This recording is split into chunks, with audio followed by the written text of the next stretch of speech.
Olá, alunos, tudo bem? Professor José Luiz falando novamente. Sejam todos muito bem-vindos a mais uma videoaula da disciplina de Biofísica para os alunos do curso de Fisioterapia. Saudade, hein, gente? Lembrem-se de complementar esta videoaula com material no formato em PDF que eu disponibilizei para vocês lá no portal do aluno. O tema da aula de hoje é a bioeletrogênese e eu coloquei aqui alguns objetivos de aprendizagem. Então é esperado que ao final desta videoaula ou da leitura do material, vocês possam conceituar bioeletrogênese, compreender o potencial de repouso e como ele é gerado, e principalmente compreender o potencial de ação e sua importância nos processos fisiológicos. Então vamos começar com a definição, né? Bioeletrogênese. Então a bioeletrogênese pode ser definida como a origem da eletricidade biológica. A eletricidade do corpo é usada para uma série de processos como contração muscular e condução de impulsos nervosos, condução neural. Logo, a bioeletrogênese é a capacidade que as células excitáveis, neurônios e células musculares apresentam de gerar sinais elétricos, ou seja, produzir eletricidade. E a eletricidade do corpo ela pode ser quantificada através de vários aparelhos, como por exemplo o eletrocardiograma, que vai medir, vai aferir a atividade elétrica do coração. Origem dessa eletricidade celular. Então, como que essas células excitáveis, produzem eletricidade? Então, todas as células do organismo apresentam a diferença de potencial elétrico através da membrana plasmática. O lado da membrana voltado para o meio intracelular acumula cargas negativas e o lado extracelular acumula cargas positivas. Esse é o chamado potencial de repouso, que vai ser definido com a diferença de potencial elétrico entre as faces interna e externa da membrana de uma célula. E tudo isso já é quantificado, né? Por exemplo, se a gente colocar um voltímetro em um neurônio, o interior do neurônio ele vai apresentar uma voltagem dita aí de negativa próxima aí a menos 70 milivolts. As cargas, então essas cargas negativas e positivas surgem através da concentração de íons. A distribuição dos íons é diferente, tendo maior concentração do sódio do lado de fora da célula e maior concentração de potássio no interior da célula. Então, qual é a origem dessa eletricidade celular? Basicamente, a distribuição dos íons sódio e potássio. Tá? São os íons fundamentais aí para bioeletrogênese. Então, essa foi a primeira parte da aula, dando aí a definição e a origem da bioeletricidade. No slide anterior eu falei sobre potencial de repouso. Então agora nós vamos conceituar aí o potencial de repouso. O potencial de repouso ele ocorre devido à distribuição diferente de cargas elétricas através da membrana. Tá? Esse fenômeno ocorre devido aos diferentes tipos de transporte celular, principalmente a bomba de sódio e potássio. Nós vimos na última aula, que é um tipo de transporte ativo. Então, eu coloquei no material de vocês, né? A bomba de sódio e potássio, ela vai atuar como? Então, ela vai jogar sódio para fora da célula e vai atuar colocando o potássio para dentro da célula, tá? E a relação desse transporte, como nós vimos na aula passada, é de 3:2, ou seja, a cada 3 sódios retirados da célula, 2 potássios são colocados, são devolvidos para dentro da célula. É justamente essa diferença de íons responsável pelo processo pelo fenômeno de potencial de repouso. É justamente a bomba de sódio e potássio que vai ser responsável pela polarização da célula no repouso. Tá? E uma célula polarizada é o que o nome sugere mesmo, é a presença de polos, de cargas. Quais cargas? Positiva, do lado externo da célula, e negativa no seu interior. Tá?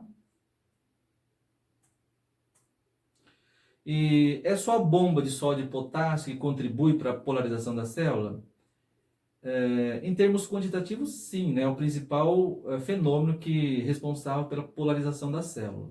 Entretanto, além da bomba de sódio e potássio, outros fatores também contribuem para essa polarização.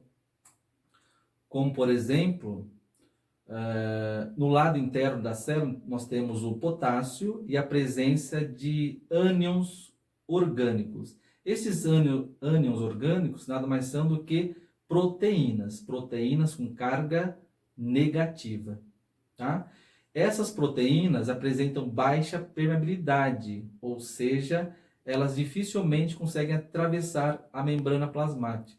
Então, elas são forçadas a ficar, elas são forçadas a ficar dentro das células. Tá? E como tem carga negativa, obviamente, ela favorece para que o interior da célula seja negativo. Tá? E, além disso, outro fator, nós temos a baixa permeabilidade do sódio, a membrana plasmática, em comparação com o potássio. Tá? Então, o sódio dificilmente entra na célula, ele tende a ficar para o lado extracelular. E tudo isso contribui para o caráter negativo. Tudo isso contribui, então, para o surgimento da polarização. Fluido extracelular positivo, fluido intracelular negativo. Coloquei até em destaque para vocês aqui e também no material de vocês. Tá? Então, qual que é a importância do potencial de repouso? Vamos lá então. Ó. As células excitáveis, neurônios e músculos convertem esse potencial de repouso em potencial de ação, que é uma condição essencial para os processos de condução de impulsos nervosos, comunicação entre os neurônios e contração muscular. Tá? Então, essa é a importância do potencial de repouso. Essa é a importância das células excitáveis ficarem polarizadas. Tá? Porque ficando polarizadas, elas conseguem transformar esse potencial de repouso em um potencial de ação. Certo? Muito bem. Então, aqui a gente também definiu o potencial de repouso. Tá? É importante isso. Agora nós vamos para outra parte da aula, que é o potencial de ação ou impulso nervoso. Certos? Muito bem. O potencial de ação ou impulso nervoso é uma inversão do potencial de repouso. Tá? Gente, presta atenção nessa frase. O potencial de ação é uma inversão do potencial de repouso. Isso é feito principalmente por células nervosas e células musculares. Isso acontece quando essas células recebem algum tipo de estímulo. E o que seria esse estímulo? Pode ser, por exemplo, um estímulo químico, elétrico, térmico, luminoso, mecânico. Tá? Então, todos esses estímulos são capazes aí de gerar um potencial de ação ou um impulso nervoso. E agora eu queria que vocês acompanhassem esse gráfico, tanto aqui na videoaula quanto no material de vocês. Né? Então, o que é o potencial de ação? É a inversão do potencial de repouso. Então, gente, ó, inversão do potencial de repouso. Então, no repouso, o interior da célula tem que carga mesmo? Negativo, né? Carga negativa. No potencial de ação, se vocês repararem aqui no gráfico, tá? Ela sai do seu estado de repouso, do seu estado negativo e vai para um estado positivo, tá? A essa inversão de cargas é o que nós chamamos de potencial de ação ou impulso nervoso. E esse é o perfil do gráfico, que está relacionado aí com o potencial de ação. Logo, né, o potencial de ação é o sinal que vai ser gerado, conduzido e transmitido principalmente aí entre os neurônios, nas sinapses, né, que vai ser responsável então pelo bom funcionamento do sistema nervoso, pela nossa homeostase e pela percepção dos sentidos. E o potencial de ação ele também vai ser gerado, conduzido e transmitido entre neurônios e músculos. Aí, nesse caso, serão responsáveis pelos movimentos voluntários e também pelos movimentos, né, pela contração da musculatura cardíaca. Tá? Então, as células excitáveis, elas transformam o potencial de repouso em um potencial de ação. Quando um potencial de ação é gerado, nós temos aí o fenômeno da condução de impulsos nervosos ou da contração muscular. Tá? Por isso que esse fenômeno da bioeletrogênese ele é muito importante. O que mais? Então, o potencial de ação é uma inversão do potencial de repouso. Tá? E características que vão definir aí bem o potencial de ação. Eu coloquei algumas para vocês. Então, atingir um limiar é uma das características do potencial de ação. O perfil do gráfico, que nós já vimos, vamos comentar mais sobre ele. Tá? E o princípio do tudo ou nada. Atingir um limiar, o que seria isso? Tá? Para que ocorra, para que o potencial de ação ocorra, a célula precisa atingir, então, um limiar. Tá? O limiar é um estímulo mínimo. O limiar é um estímulo mínimo para que ocorra a inversão do potencial de repouso, ou seja, para que ocorra o potencial de ação. Tá? Cada célula, cada pessoa possui um limiar diferente. Então, para que o potencial de ação aconteça, uma célula precisa atingir o seu limiar. Tá? E eu coloquei no material de vocês também esse exemplo. Então, o potencial de ação ele ocorre quando a célula atingir o seu limiar. Então, o limiar é um estímulo mínimo para que o potencial de ação ocorra. Tá? Se esse estímulo não for suficiente para causar um potencial de ação, esse estímulo é chamado de sublimiar. Tá? E um estímulo sublimiar, ele vai ter uma voltagem aí abaixo de 55 milivolts. Tá? Diferentemente do estímulo limiar, que vai causar, de fato, o potencial de ação. Qualquer estímulo limiar que tem uma voltagem em torno de 55 milivolts é suficiente para que ocorra, então, o potencial de ação. Certos? Então, essa é a primeira característica do potencial de ação, atingir um limiar. O perfil do gráfico é esse que eu coloquei para vocês, né? Então, no eixo X nós temos o tempo, no eixo Y nós temos aí a voltagem, tá? E o evento aí ocorre, o tempo vai ser dado em milissegundos e a voltagem em milivolts. Né? O que é então 1 milissegundo? É 1 segundo dividido por 1000. E 1 milivolt é 1 volt dividido por 1000. Tá? Então, no repouso, a célula polarizada, no seu interior, ela tem uma voltagem de menos 70 milivolts. Tá? Quando ela atinge um potencial de ação, o seu interior que estava negativo fica positivo ela atinge aí uma voltagem próxima a 40 milivolts.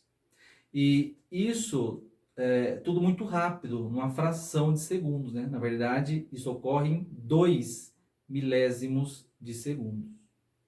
Tá? Então, esse é o perfil do gráfico. E, por último, a última característica é o princípio do tudo ou nada. O que isso significa? Uma vez iniciado o potencial de ação, é impossível impedir aí que ele ocorra. Tá? Então, se o estímulo atingiu o limiar, o potencial de ação naturalmente ocorre, não tem como voltar. Fases de um potencial de ação e seus eventos iônicos associados. Então, esse perfil do gráfico, ele vai ser dado através de canais iônicos, tá? Lembrem-se que o que vai causar aí a diferença de cargas entre os meios intra e extracelular é a presença de íons, tá? Então, vamos lá, gente. Então, quais eventos nós temos associados aí com potencial de ação? São 3. Nós temos aí a despolarização, que é essa parte aqui do gráfico. Quando ele sai do estado negativo, a célula se despolariza, ela sai do estado negativo, vai para um estado positivo. Isso é a despolarização. Depois que ela atinge um certo limite, ocorre o fenômeno inverso, que é a repolarização. São eventos que fazem com que o neurônio, a célula, retorne ao seu estado de repouso. Tá? Então ela deixa de ficar positiva e vai ficando novamente negativa, até atingir o seu estado de repouso. E a parte final aí do evento é chamada de hiperpolarização. Tá? Agora nós vamos falar um pouquinho dessas fases. A despolarização, que é esse evento aqui, o primeiro evento. Tá? O principal evento que ocorre na despolarização é a abertura dos canais de sódio. Tá? Então lembrem-se que o sódio, né, tem carga positiva. Quando o neurônio atinge o seu potencial de ação, ele sai do seu estado de repouso e, quando isso ocorre, a célula abre os seus canais de sódio. Então, muito sódio entra na célula. Com muito sódio entrando na célula, ela sai do seu estado negativo e vai ficando positivo. Tá? Isso é a despolarização. E o limiar vai até 40 milivolts.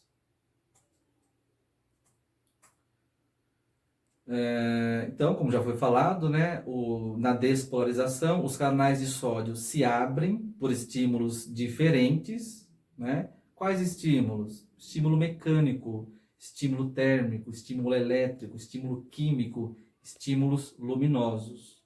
Tá? Tudo isso é capaz de gerar um potencial de ação. Esses canais de sódio, eles são chamados de canais de sódio dependentes de voltagem.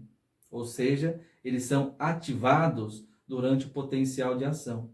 E graças a esses canais de sódio dependentes de voltagem, é que o interior do neurônio fica com carga positiva. Tá?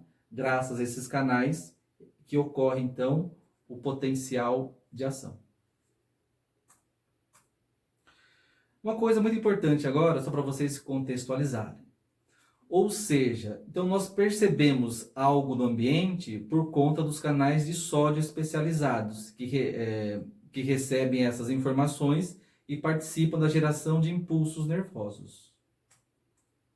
Por exemplo, os nossos sentidos, o tato, a nossa visão, a nossa percepção da temperatura e os nossos sentidos químicos, como olfato, paladar, são possíveis graças a esses canais de sódios especializados, que quando abertos causam a despolarização do neurônio, gerando um potencial de ação, um estímulo nervoso que é processado, que é gerado e processado lá no nosso sistema nervoso central.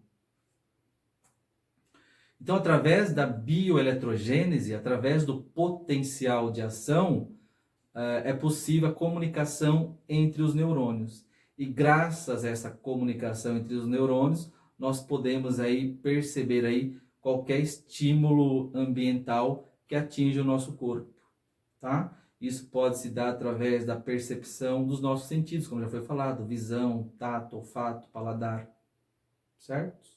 Então, graças à bioeletrogênese, ocorre a comunicação entre os neurônios. Tá? Não só entre os neurônios, né, mas também aí o nosso processo de contração muscular. A segunda parte aí do potencial de ação é a repolarização, que é a parte ascendente aqui do gráfico, a parte descendente, perdão, tá? Repolarização.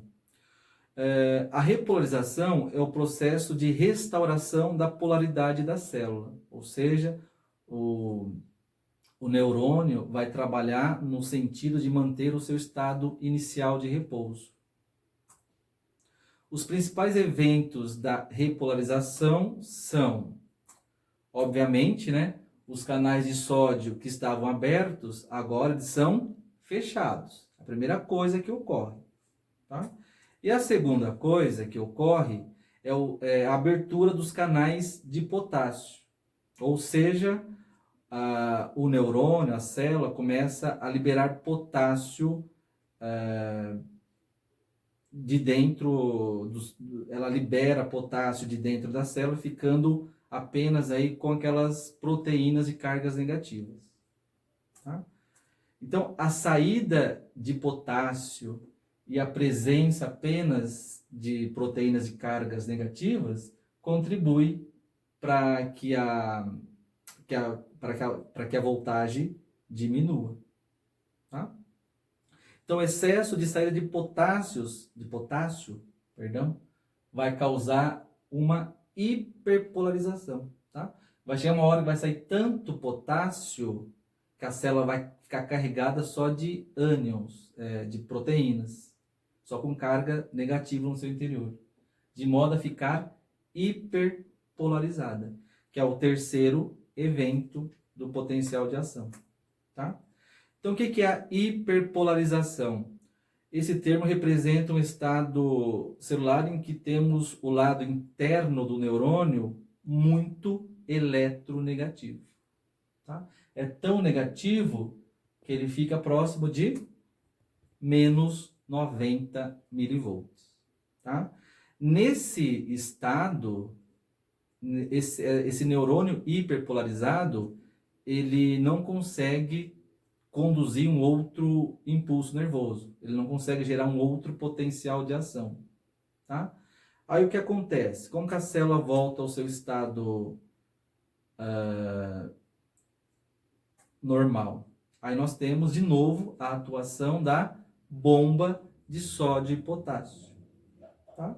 Então a bomba de sódio e potássio faz o neurônio voltar ao seu estado normal, ou seja, no seu estado de repouso, que é em torno de menos 70 milivolts. Quando o neurônio atinge novamente esse estado de repouso, ele está apto a receber um outro estímulo e gerar um outro potencial de ação. Certo? Gente, tudo isso ocorre muito rápido, tá? Quanto tempo demora todos esses eventos? Aproximadamente de 4 a 5 milissegundos. Só para a gente finalizar, então, o potencial de ação ele vai ocorrer ao longo de todo o axônio do neurônio, tá? Permitindo a transmissão da informação nervosa ao longo do mesmo. Tá?